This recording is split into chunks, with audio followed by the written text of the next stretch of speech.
Kaixo, Maizpide Euskaltegian zebi maila prestatzen ari zaren hori.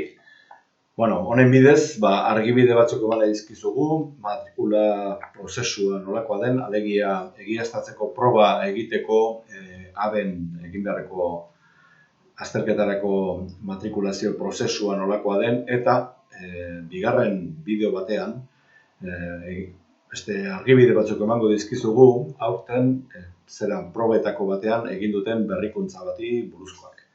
Has gaitezen. Lehendabizi, deialdi itxia da hau, eta deialdi itxian parte hartzeko baldintzak zein diren, C bat maila egiaztatuta izatea, B2, C baten B2 eta B baten ez bezala, hemen derrigorrezkoa da C bat gainditua izatea. Bestela ezin zara matrikulatu zebiko azterketa batean. Beste baldintza bat da Euskaltegian matrikulatuta egotea. Hain zuzen ere horregatik da deialdi itxia. Besteak deialdi irekiak aukera ematen dio edonori, aurkezteko azterketa horretara, izen emateko azterketa horretara, baina hau deialdi itxi hau Euskaltegietan matrikulatutako ikasleentzat bakarrik da. Eta hirugarren hirugarren baldintza bat da, lorpen maila alegia. Euskaltegian matrikulatuta egoteaz gain, C2 mailari dagozkion ebaluazio bat gaindituta izan behar duzu, eta haren hango trebetasun guztiak, proba guztiak gaindituta izan behar dituzu matrikulatu ahal izateko. Gero, matrikula prozesua nola burutzen den, prozesua bera burutzeko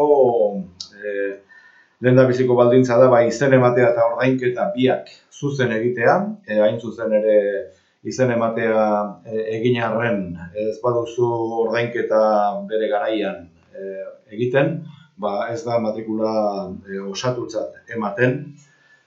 Beste ohar bat da, matrikula egiten duzun aldiko, azterketaldi bakarrerako egiten duzula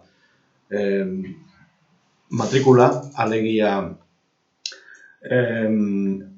ekainean gainditzen ez baduzu, irailean, udazkenean beste aukera bat izango duzu azterketa egiteko, baina bigarren horretarako ere berriro matrikulatu egin beharko duzula.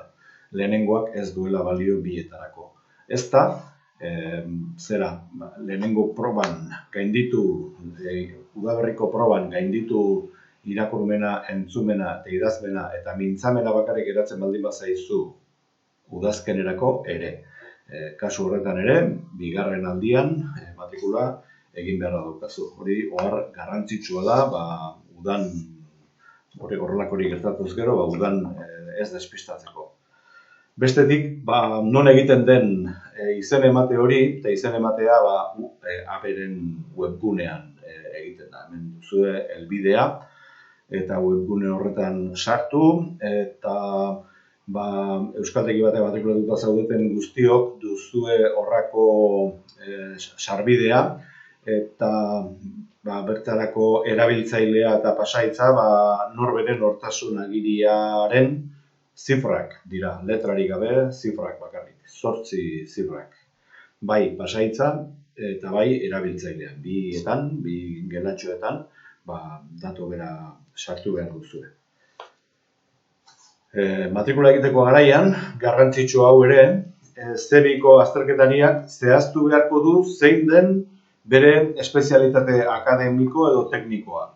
Izan ere, bi proba sortzaileak, bi trebetasun sortzaileetako probak, mintzamenekoa eta idazmenekoa, norbere espezialitate akademiko edo teknikoarekin lotura izango baitu.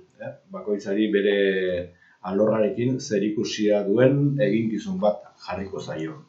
Horregatik da garrantzitsua. Eta azken baldintza, matrikularen ordaina egina izatea, Euskaltegietako ikasleen kasuan 40 eurokoa izango da. Hori da xehetasun orokorrei buruz esan nahi genizuena. Bigarren bideo batean esango dizuegu egindako datorren aurtengo ikasturte honetako azterketa probarako egin duten berritasun baten berri emango dizu. Eskerrik asko zuen arretagatik.